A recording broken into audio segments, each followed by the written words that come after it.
Why are employers interested in transferable skills? Now, this is very obvious, because if you hire people who have very specific skills, then in fact, even recruiters like people who have a lot of transferable skills, because it may be very difficult to find a job or an employer, or some work which is very specific to the skill that you know that you are specialized in.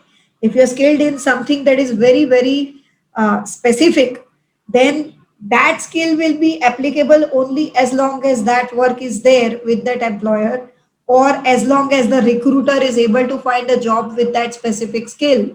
But if you have transferable skills, then it can be applied to one job, another job, third job. Similarly, in an employer's case, they will be able to apply to one department, another department, third department. They will be able to shift you, because it's a skill which can be equally applied to all departments. So the more transferable skills you have, okay, which you can use in multiple places, it is very good for you.